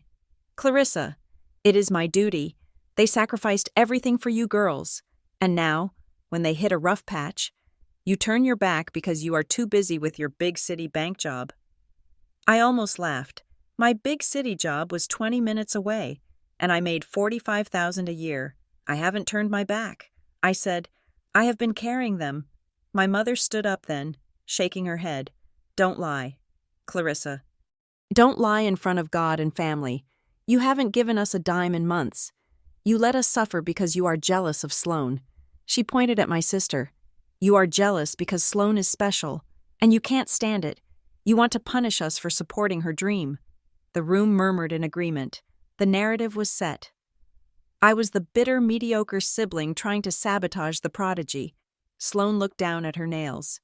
Playing the part of the persecuted genius, she sighed, brushing a strand of hair from her face. "I don't want to fight, Rissa," Sloane said softly. "I just want to finish my program. I am so close to my breakthrough." And that was when the first domino fell. It didn't come from me. It came from the corner of the room. My cousin Greg, who was about Sloane's age and spent entirely too much time on social media, looked up from his phone. He frowned, looking confused. "Wait," Greg said. His voice cut through the tension. "What program?" Sloane froze. My mother froze. "My PhD program," Sloane said quickly, her voice tight. "But," Greg continued, scrolling on his screen, "you posted on Instagram like 3 months ago that you dropped the sociology track because it was stifling your creativity, and then you posted that you were starting a lifestyle brand and moving into consulting." The room went quiet. My mother's eyes darted around the room. "Greg, don't be silly. That was just a side project. Sloane is multi-talented." "No," Greg insisted, holding up his phone. He walked toward Aunt Marge. "Look." She posted a picture of her withdrawal form. She captioned it, "Freedom from the Institutional Mindset." Every eye in the room turned to Sloane, the brilliant sister, the doctoral candidate, the reason for the refinances. Sloane's face turned a bright, blotchy pink. She slid off the armrest of the sofa. "I am taking a gap year," she snapped, her voice shrill. "I am pivoting. You guys don't understand how toxic academia is. I couldn't breathe there. I needed to find my own path." "Pivot?" Uncle Bob asked. He looked at my mother. "Lorraine, You told me last week you needed that $500 for her lab fees. My mother went pale. And, Aunt Marge added, her eyes narrowing, you told me the $1,000 I lent you last month was for her thesis binding and publication costs. The air in the room changed. It shifted from judgment to suspicion. I watched the realization ripple through the family. They had all bought into the myth of Sloan. They had all chipped in. And now, they were realizing that the lab fees and thesis costs were just words my mother used to extract cash. I stepped forward. This was the moment. She isn't in a program, I said. My voice was calm, but it carried to every corner of the room. She hasn't been in a serious program for 2 years. Sloan glared at me. Shut up. Clarissa, no. I said, I won't shut up, because I paid for that pivot. I opened my bag. I didn't dump the papers this time. I held up the ledger. You want to talk about duty? I asked the room. You want to talk about being ungrateful? I turned to Uncle Bob. Uncle Bob, you asked why I won't help. I won't help because I have already given them $82,450. Bob's jaw dropped. 80? What 82,000? I repeated, starting when I was 15 years old. I looked at Aunt Marge. Marge, remember when I couldn't come to your daughter's wedding because I had to work? I worked that weekend to pay for the emergency radiator repair at my parents' house. The same weekend Sloan went to a music festival.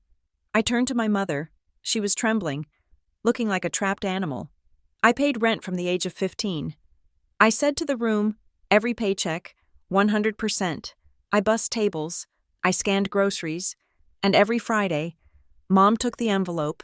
She told me it was for food. She told me it was for survival. I looked at Sloan. But it was for her. It was for the iPad. It was for the clothes. It was for the programs that she drops whenever they get too hard. My mother screamed, Stop it. You are humiliating us. I am not humiliating you, I shouted back. I am telling the truth. You called this meeting. You called these people here to judge me. Well, here is the evidence. I held up the stack of pay stubs from the rusty spoon. This is my childhood, I yelled, shaking the papers. $7.25 an hour. I gave it all to you, and you spent it on a lie. Sloan isn't brilliant, Mom. She is just spoiled. And you are not a victim. You are a predator. Aunt Marge looked at my mother. Lorraine, is this true? Did you take her entire paycheck? My mother looked around, seeking an ally, but finding none. Even my father had his head in his hands. I had to, my mother cried out. Desperate now. We were drowning. You don't understand the pressure. We wanted Sloan to have a chance. So you ate Clarissa to feed Sloan? Uncle Bob asked, his voice full of disgust. My mother's face twisted. She looked at me with pure, unadulterated hatred. It was the look of someone whose mask had been ripped off. She is selfish, my mother shrieked, pointing a shaking finger at me. She never cared about this family. She just hoarded her money while we struggled. I didn't hoard anything, I said. I gave you everything until I had nothing left. If you hadn't given it, this house would have collapsed years ago, my mother screamed. She blurted it out before she could stop herself. The room went deathly silent. She had admitted it. She had admitted that the house, the lifestyle, the illusion of middle-class stability, it all rested on the minimum wage labor of a teenager. I lowered the papers. My hands were shaking, but I felt a strange, cold clarity. I looked at her. I looked at the house that I had hated and loved and paid for. If without me, the house would have collapsed, I said, my voice barely a whisper, but loud enough for everyone to hear. My mother panted, realizing her mistake. Then let it collapse, I said. My mother gasped. Let it fall, I said, because it is standing on my back, and I am done holding it up. I turned to the door. Clarissa. Wait, Aunt Marge said, stepping forward. No, I said, I am done. You wanted an explanation. That is the explanation. The bank owns the mortgage now, and my conscience is clear. I walked out of Aunt Marge's house. I walked past the cars of the relatives who had come to shame me. I got into my car and drove away. I knew this wasn't the end of the legal battle. The bank was still moving toward foreclosure, but the social battle, the one my mother had waged to keep me in line, was over. I had nuked the narrative. Sloane wasn't the golden child anymore. She was the anchor. My mother wasn't the martyr. She was the manager of a Ponzi scheme where the investors were her own children. And I wasn't the ungrateful daughter. I was the one who had finally walked out of the burning building. The machinery of a bank does not run on malice. It runs on a calendar. There is a precise, algorithmic rhythm to the way an institution eats a home. Day 1 is a reminder. Day 15 is a late fee. Day 30 is a warning. And day 90 is the severance. At Marblegate Community Bank, we called it the 90-day cliff. Once a borrower went 90 days without a payment, the file moved from the collections bucket to the legal recovery bucket. It was a physical transfer of data, a migration from the people who call you on the phone to ask about your paycheck, to the lawyers who draft the documents to take your keys. My parents were on day 87. I sat at my desk, watching the calendar on my monitor. I had been officially recused from the file, which meant I could no longer open the specific documents or read the notes from the collections agents. But I worked in the department. I knew the workflow. I could feel the presence of their loan in the system like a low-pressure system moving in before a storm. The silence from the family front had broken. After the disaster at Aunt Marge's house, after I had exposed the $82,000 ledger, the shaming campaign had stopped. It had been replaced by a frantic, scrambling panic. My mother called me on a Tuesday morning. She did not scream. She did not cry. She spoke with the terrifying, manic clarity of a gambler who is trying to pawn a wedding ring. "Clarissa," she said, "I have a solution." I didn't ask how she was. I just typed on my keyboard, keeping my eyes on a spreadsheet for a commercial loan. "What is the solution?" "Mom, I sold the dining room set," she said, "and the piano, and your father sold his tools. We have $4,000. I did the math in my head instantly. $4,000 would cover 1 month of the mortgage plus the late fees for that month. It would not touch the 2 months of arrears. It would not stop the clock. It would just buy them about 12 days of silence before the next notice hit. That is not enough. Mom, I said, you are 3 months behind. You need $9,000 just to bring it current. I know, she said quickly. I know. That is where you come in. I stopped typing. Mom, I told you. Just listen, she interrupted. This isn't a gift. It is a loan, a business arrangement. You pay the other $5,000. We catch up. And then, here's the plan. We will pay you back $50 a month. I will write it down. I will sign a paper. $50 a month. I closed my eyes. To pay back $5,000 at $50 a month would take 8 years and 4 months, and that assumed they wouldn't miss a payment, which they would. Because they couldn't even pay the bank, let alone me. Mom, I said, you can't afford the house. Catching up for 1 month doesn't fix the fact that the mortgage payment is $3,000 and Dad brings home $2,500. The math doesn't work. It will work, she insisted. Sloane is looking for a job. She is applying for consulting gigs. Sloane had been applying for jobs since she was 22. I have a condition, I said. My mother paused. Anything. What do you want? I want full transparency. I said, I want you to send me the login for your bank accounts. I want to see the credit card statements. I want to see exactly where the money went for the last 5 years. If I am going to be an investor, I want to see the books. The silence on the other end was heavy. It was the silence of a woman who had secrets she would rather die than reveal. You don't need to see that, she said, her voice dropping. That is private. Why do you have to be so invasive? Because you are asking me for $5,000. I said, if you want the money, I see the statements. I can't do that, she said. Then I can't help you. Clarissa, please. You are being cruel. I hung up. I stared at the phone. She would rather lose the house than let me see the truth of her spending. That told me everything I needed to know. The hole wasn't just deep. It was filled with things she was ashamed of. I realized then that I needed to protect myself. If they were this desperate, if they were selling the furniture and begging for bridge loans, they were dangerous. Desperate people do desperate things with social security numbers and family connections. I took my lunch break and walked 2 blocks down the street to the office of Elias Thorne. Elias was a consumer protection attorney I had met through a bank networking event. He was a shark, but he was a shark who swam in the shallow waters of family debt law. I sat in his leather chair, clutching my purse. I need to lock everything down. Elias, I said. I explained the situation. I told him about the $82,000. I told him about the credit card my mother had opened in my name when I was 19. I told him about the impending foreclosure. Elias listened, tapping a gold pen against his notepad. You need to assume they have used your name elsewhere, he said. He didn't offer sympathy. He offered strategy. We are going to place a fraud alert on all 3 bureaus. We are going to pull a check systems report to make sure there are no checking accounts open in your name that you don't know about. And we are going to draft a notice of non-responsibility. What is that? I asked. It is a document we send to your parents and their creditors, he explained. It formally states that you have severed financial ties and will not honor any debt incurred in your name or related to the property at 1402 Maplewood Drive. It stops them from claiming you as a guarantor. Do it, I said, but Elias wasn't done. He looked at me over his glasses. Clarissa, you work at the bank that holds the note, correct? Yes. You need to be very careful, he warned.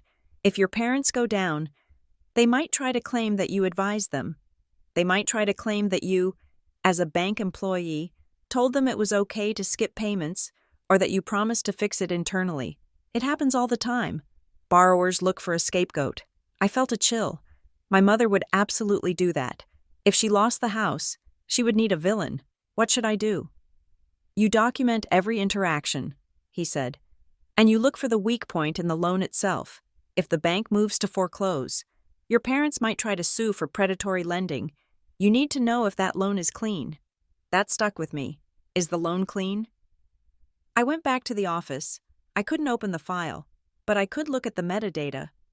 I could look at the origination codes. I sat at my desk and pulled up the loan ID in the general query tool. This tool didn't show personal details, but it showed the risk factors that had been assigned to the loan during the last refinance, the one they did 3 years ago to pay for Sloan's university tuition. I looked at the income codes. The loan was tagged as full documentation. That meant the borrowers had provided pay stubs and tax returns. But then I saw the debt-to-income ratio at origination. It was 42%. That was high, but passable. I did the math in my head. 3 years ago, my father was making about $55,000 a year. My mother didn't work. The mortgage payment on the refinance amount would have been around $2,800. $55,000 a year is roughly $4,500 a month gross. A $2,800 mortgage would put the ratio at over 60%. How did they get it down to 42%? I squinted at the screen. I looked at the line item for other income.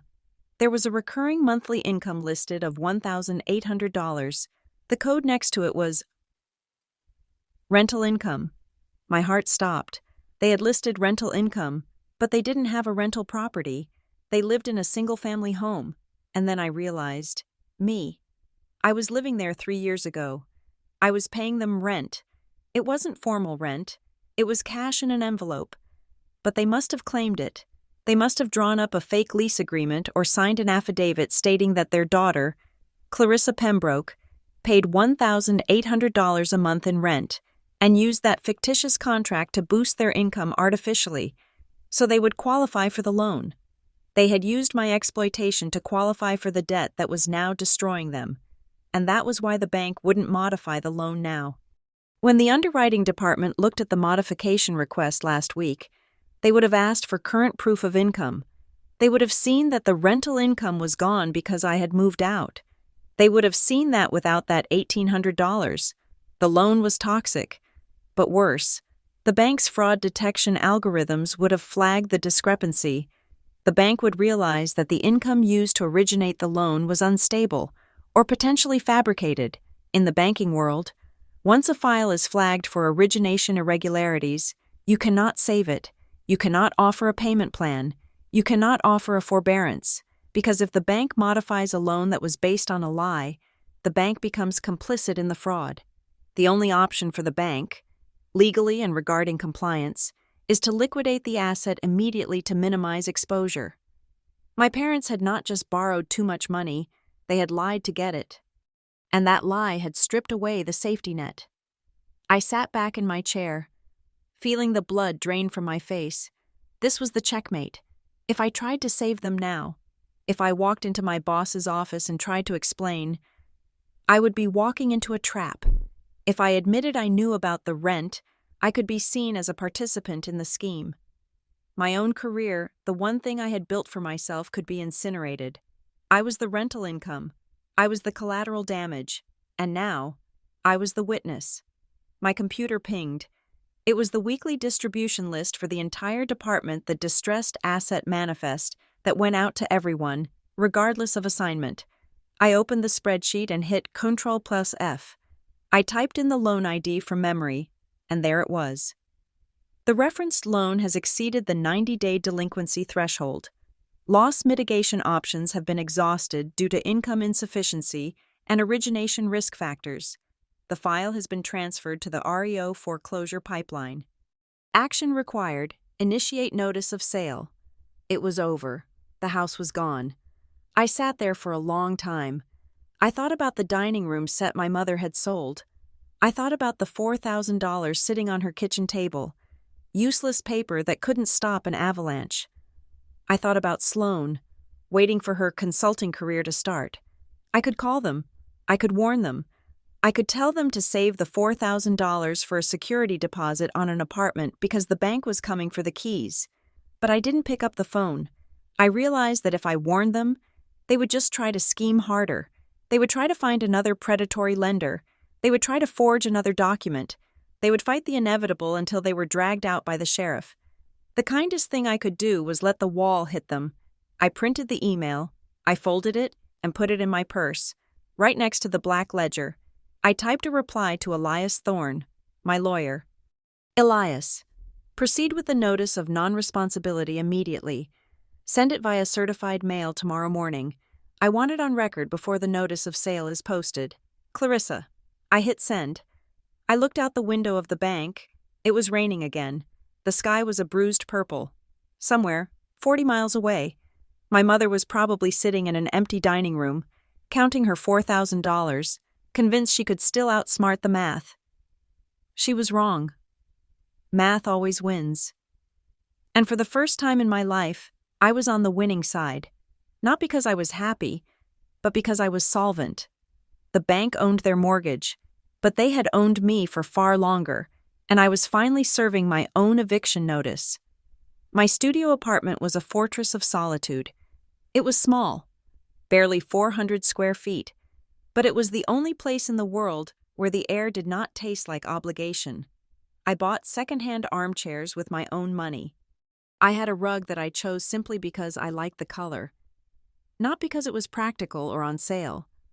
I sat there in the evenings, drinking tea that cost 12 cents a bag, and I felt rich.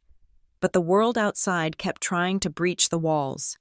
It was a Thursday evening, 3 days after the disastrous family meeting at Aunt Marge's house. The rain was drumming against the single pane of my window, a rhythmic, steady sound that usually helped me sleep. But tonight, it was interrupted by a knock at the door. I froze. No one visited me here. My friends knew to text first. My landlord slid notices under the door. I walked to the peephole. The fisheye lens distorted the hallway. But I recognized the figure instantly. The slumped shoulders. The expensive trench coat that was now soaked through. The posture of someone who had nowhere else to go. It was Sloan. I debated not opening it. I debated pretending I wasn't home, letting the silence do the talking for me.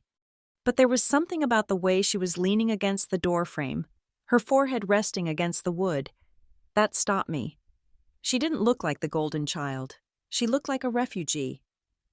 I unlocked the deadbolt and opened the door. Sloan looked up. Her mascara was running, dark streaks cutting through the perfect foundation she always wore. She wasn't carrying a bag. She wasn't holding a phone. She was just standing there, shivering. "Can I come in?" she asked. Her voice was small, stripped of the arrogance that usually coated every syllable. I stepped aside. She walked in and looked around. It was the first time she had ever been to my apartment. She looked at the cheap furniture, the small kitchenette, the stack of library books on the floor. I watched her judge it, but for once, she didn't say anything snide. She just wrapped her arms around herself and sat down on my armchair. I didn't offer her tea. I didn't offer her a towel. I stayed standing by the kitchenette, creating a physical distance between us. "Mom doesn't know I'm here," she said, staring at her hands. "I figured," I replied. "If she knew, she would have sent you an invoice." Sloane flinched.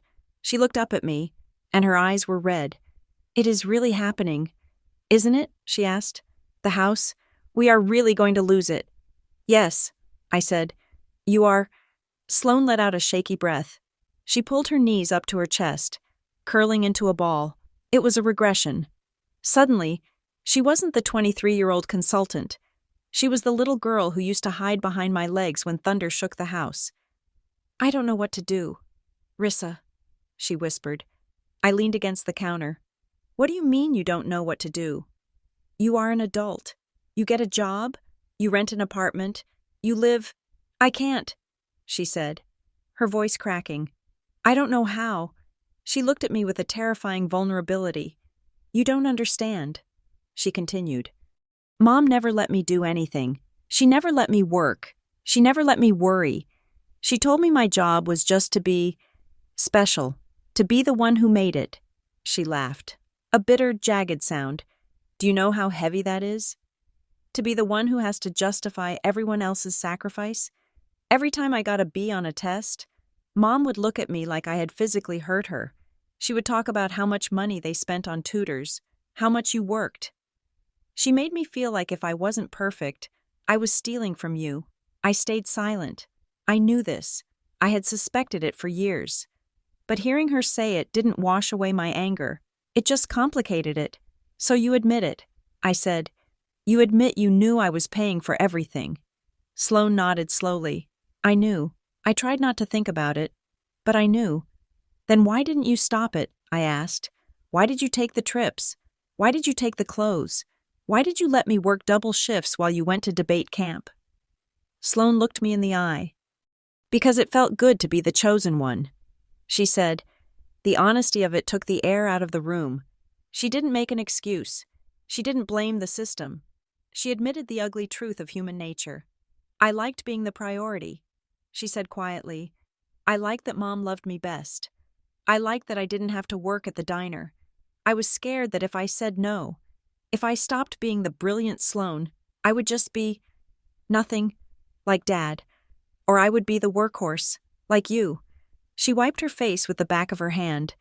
"But now," she said, her voice trembling, "now the brilliance isn't paying the bills, and Mom is losing her mind. She is walking around the house packing boxes and then unpacking them an hour later. She is screaming at Dad. She is screaming at the walls, and I'm scared. Rissa, if we lose the house, I have nothing. I have no credit. I have no savings. I have a degree I don't use and a resume full of lies." I looked at my sister. I saw the product of my mother's narcissism. My mother had built a dollhouse, and Sloane was the porcelain figurine trapped inside. I had been the bricklayer outside, weathering the storm, but at least the storm had taught me how to build shelter. Sloane had no survival skills. She was a luxury item in a world that was rapidly becoming utilitarian. I walked over and sat on the edge of the coffee table. Facing her, "I have a question." "Sloane," I said. She looked up. "Why are you here?" I asked. "Are you here because you want to save the house? Or are you here because you want to save Mom from the shame of losing it?" Sloane opened her mouth, then closed it. She looked at the ceiling. She looked at the floor. "Both," she whispered. I nodded. At least she wasn't lying. "I can't save the house," I said. "The math is done. The bank has moved on. But even if I could, I wouldn't." Sloane flinched again. "Because if I save you now," I said, leaning in, "nothing changes. Mom learns that she can burn everything down, and I will still come running with a fire extinguisher. You learn that you never actually have to grow up. And I learn that I am stuck in this cycle forever." I stood up and walked to the window. "I am done being the safety net. Sloane, I am the sister, not the savior. Sloane stood up too. She looked defeated. She buttoned her trench coat with shaking fingers. "So that is it?" she asked. "You just watch us drown." I turned to face her. "I have a condition," I said. Sloane stopped. "What if you want a relationship with me?" I said, "If you want to be my sister when the dust settles, you have to do one thing. What you have to tell the truth." I said, "You have to go home, stand in front of Mom and Dad, and tell them that this isn't my fault. You have to tell them that you are an adult and you are responsible for your own life. You have to stop letting Mom use you as a shield. You have to break the narrative." Sloane looked terrified. "Mom will kill me. She won't kill you." I said, "She will just lose her grip on you. And that is what she is actually afraid of." Sloane stood there for a long moment. I could see the gears turning in her head. She was weighing the comfort of the lie against the terror of the truth. "Okay," she said finally. Her voice was barely audible. "I will tell them." She left. I didn't sleep that night. I sat in my chair and watched the rain. I wanted to believe her. I wanted to believe that the spell could be broken. The answer came the next morning at 10 o'clock. I was at my desk at the bank, reviewing a compliance report. My phone buzzed. It was a text from Sloane. I did it. My heart leaped. Then a second text came through. She kicked me out. I stared at the screen. My mother had kicked out the golden child, the brilliant Sloane, the investment. I called Sloane immediately. She answered on the first ring, and she was crying so hard I could barely understand her. She went crazy. "Rissa," Sloane sobbed. I told her that you were right. I told her that I knew about the money and that it wasn't fair. I told her we needed to accept that the house was gone and stop blaming you. And she started screaming. She threw a vase. She told me I was ungrateful. She told me I had been corrupted by you. She said if I was going to side with the enemy, I could leave. She told me to get out of her house, the house that was 60 days delinquent, the house that belonged to the bank. Even as the walls were closing in, my mother was clutching onto her territory. "Where are you?" I asked. "I am in my car," Sloane said. "I drove to the park. I don't have anywhere to go." I closed my eyes. A wave of dark, heavy satisfaction washed over me. It wasn't happiness. It was the grim satisfaction of a scientist whose hypothesis had been proven correct. My mother didn't love us. She loved the control. She loved the roles we played. I was the villain provider, and Sloane was the idol/dependent. The moment Sloane stepped out of her role, the moment she tried to be a person with a conscience instead of a prop, she was discarded just as easily as I had been. The mask was fully off. There was no family sacrifice. There was only a cult of personality. And the leader had just excommunicated her last follower. "Go to Aunt Marge's." I told Sloane. "She won't turn you away. Tell her exactly what happened. Tell her Mom threw you out for telling the truth." "I can't." Sloane cried. "It is so embarrassing." "Do it," I commanded. "If you want to survive, you need witnesses. Go to Marge's." I hung up. I sat back in my chair and looked at the bustling office around me. The phones were ringing. The printers were humming. The business of money churned on. Indifferent to the tragedy of the Pembroke family, I realized then that I wasn't angry anymore. The anger had burned itself out, leaving behind a cold, hard resolve. I had spent my entire life trying to buy my mother's love, trying to prove I was worthy of the space I occupied. But the price of her love wasn't money. The price was submitted, and that was a price I could no longer afford. I was done playing defense. It was time to play offense, but not with screaming matches or emotional appeals. I was going to play the game I was actually good at, the game of assets and liabilities. My computer chimed with an internal notification. I clicked over to my email. It was the weekly distribution list from the Asset Disposal Unit, the department that handled the loans that were too toxic to keep, the ones that were being bundled and sold off to clean up the bank's books before the quarter ended. I scanned the list. It was a spreadsheet of misery, hundreds of addresses, and there it was. Row 42, loan ID 9940211, address 1402, Maplewood Drive, principal balance $340,000, status non-performing. Recommended disposition, bulk note sale. Auction. The bank was selling the debt. They weren't going to foreclose on it themselves. It was too messy. With the fraud indicators and the potential for litigation, they were going to package it into a bundle of distressed assets and sell it to the highest bidder, usually a hedge fund or a private equity firm, that would then proceed to evict the occupants ruthlessly. I looked at the ask price, because the loan was toxic, because the documentation was flawed, and because the bank just wanted it gone. The note was being offered at a significant discount. They were willing to sell the $340,000 debt for $210,000 just to clear it from the ledger. $210,000. I stared at the number. I didn't have $210,000. I had about $15,000 in savings.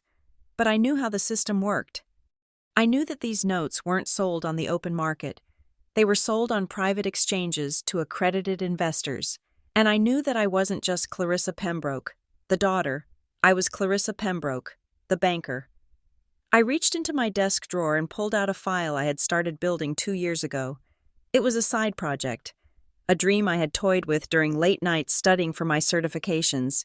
It was the paperwork for an LLC, a limited liability company. I had named it Pembroke Holdings. A little inside joke with myself. A way to reclaim my name. It was a shell, empty and waiting, but I had connections.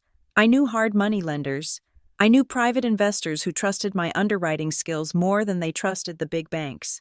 I had spent 3 years making other people rich by spotting good deals. This was a good deal. The house on Maplewood Drive was worth $400,000 in the current market. The debt was being sold for $210,000. There was nearly $200,000 of equity sitting there, equity that my parents had tried to eat, but hadn't quite finished. If a stranger bought this note, they would evict my parents, flip the house, and keep the profit. My parents would be on the street, and the family history would be erased. But if I bought it, a plan formed in my mind. It was cold. It was precise. It was terrifying. It wasn't revenge. Revenge is emotional. Revenge is keying a car or screaming at a funeral. This was something else. This was a correction. I picked up the phone and dialed a number I had saved for a rainy day. It was a private investor named Mr. Henderson, a man I had helped save from a bad commercial deal 6 months ago. He had told me, "If you ever find a sure thing, Clarissa, you call me. I will back you." The phone rang twice. Henderson, a gruff voice answered. "Mr. Henderson, it is Clarissa Pembroke from Marblegate." I said, "I am calling on a personal line. I have a deal." I paused, looking at the spreadsheet. It is a distressed residential note. High equity position. The bank is dumping it. I need short-term bridge financing to acquire the note through my LLC. The exit strategy is solid. Henderson didn't ask about the borrowers. He asked about the numbers. "What is the LTV?" he asked. "Loan to value, 50%. I said, "It is a steal. And you are sure about the asset?" I looked at the address. 1402, Maplewood Drive. "Yes," I said. "I know the property better than anyone. I know every crack in the foundation." I hung up the phone 10 minutes later with a verbal commitment. I sat back and watched the rain streak the window. My mother thought the war was over because she had kicked Sloan out. She thought she had won the battle for control. She thought she could just hunker down in her house and ignore the bank until the sheriff came. She didn't know that the bank had just put her on the clearance rack. And she certainly didn't know that her daughter was the only buyer in the market. My bank owns their mortgage, I thought, correcting the tense in my head. No, by next week, I would own their mortgage. And the landlord was finally coming home. The deadline arrived on a rainy Friday afternoon, exactly 91 days after the last partial payment my parents had made. In the world of banking, timelines are absolute. There is no negotiating with a calendar. At 5 o'clock that day, the asset was scheduled to be formally charged off and the note transferred to the buyer. I was sitting in a conference room on the second floor, the blinds drawn, staring at a stack of documents that were about to change the power dynamic of my family forever. Next to me sat Elias Thorne, my attorney. He looked calm. shuffling papers with the practiced ease of a man who had seen every variation of human greed and desperation. Downstairs, in the main lobby, chaos was erupting. I didn't need to see it to know what was happening. I had received a text from the branch manager, a woman named Sarah, who knew enough of the situation to be sympathetic but professional. "They are here." The text read, "Your father is shouting. They are demanding to speak to the VP of lending." I stood up, smoothing the front of my blazer. I wasn't wearing my bank ID. Today, I wasn't an employee. I was an investor. "Let's go," I said to Elias. We took the elevator down. When the doors opened, the sound hit me first. It was my father's voice, cracked and high-pitched with panic. "We have lived there for 25 years. He was yelling at a terrified teller. "You can't just sell it, we have rights. We are trying to make a payment." My mother was standing next to him, clutching her purse with white knuckles, looking around the lobby as if searching for a friendly face. She looked older than she had a week ago. Her hair was disheveled, and the mask of the perfect suburban mom had completely dissolved, leaving behind a terrified woman who knew the walls were closing in. And standing a few feet behind them, looking like she wanted to disappear into the floor, was Sloane. She had come back. I didn't know if she was there to support them or just to witness the end, but she looked miserable. I walked into the lobby. I didn't rush. I walked with the steady, measured pace of someone who owned the ground beneath her feet. "Mr. Pembroke," I said, my voice cutting through the noise. My father spun around.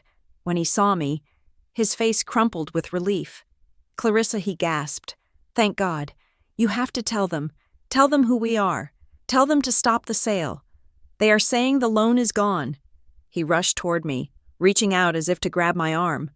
Elias stepped in front of me. A subtle but firm block. "Please step back," Elias said calmly. My mother looked at Elias, then at me. Her eyes narrowed. "What is this?" she asked. "Clarissa, why do you have a lawyer? Just go into the computer and fix it. We have $4,000. She waved a cashier's check in the air. It was the money from the furniture she had sold. It was pathetic.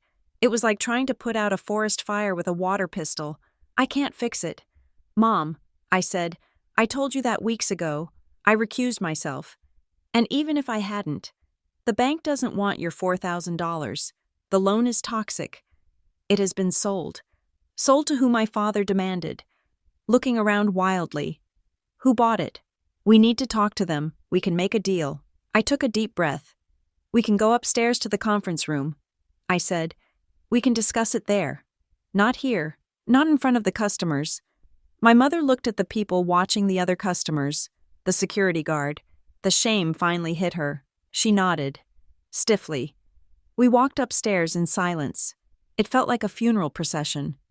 Inside the conference room, my parents sat on one side of the long mahogany table. Sloane sat in a chair against the wall, refusing to make eye contact with anyone. Elias and I sat opposite them. "So," my father started, his hands shaking on the table. "Who is the buyer? Is it a collection agency? A hedge fund?" I reached into my briefcase and pulled out a single document. It was the assignment of note and deed of trust. "The buyer is a private entity," I said. "An LLC called Pembroke Holdings." My father frowned. "Pembroke like our name?" My mother's head snapped up. She looked at me, and for the first time, I saw a flicker of comprehension in her eyes. "Pembroke Holdings," I repeated. I slid the document across the table. They looked at the signature line at the bottom of the page. Authorized signatory. Clarissa Pembroke. The room went so quiet, I could hear the hum of the air conditioning unit. My father stared at the paper. He read it once, twice, 3 times. "You," he whispered.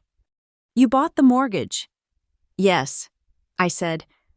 My mother let out a sound that was half laugh, half sob. She slumped back in her chair, covering her face with her hands. "Oh, thank God." She wept. "Oh, Clarissa, you scared us to death. You bought it. You saved us." She looked up at me, beaming through her tears. The relief was instantaneous. The arrogance returned in a split second. "I knew you wouldn't let us fall," she said. I knew you were just trying to teach us a lesson with all that recusal nonsense. Okay, okay. We learned. So, what do we do? Do we just pay you back when we can? I assume you will just tear up the late fees, right? Since it is family. I watched her. It was fascinating, really. She instantly reverted to the dynamic where I was the resource and she was the consumer. She assumed that because I had bought the debt no longer existed. I didn't smile. I am not tearing up anything. Mom, I said. Her smile faltered. What I didn't buy the mortgage to forgive it. I said, I bought it because it was a good investment. I nodded to Elias. He pulled out a second stack of documents. These were thicker, bound in blue legal covers. This is a new agreement, Elias said, sliding a copy to each of them. Since Ms. Pembroke now holds the note, she is exercising her right to restructure the terms to avoid immediate foreclosure. Foreclosure, my father asked, his voice trembling again. But she is our daughter. I am your lender. Dad, I corrected him. And right now, you are living in my assets. I opened the document to the first page. Here are the terms. I said. I spoke clearly, without emotion. 1. You are entering into a short-term leaseback agreement. You are no longer the owners of the property. I am holding the deed in lieu of foreclosure. You are now tenants. Tenants, my mother spat the word out like poison. In my own house. It is not your house, I said.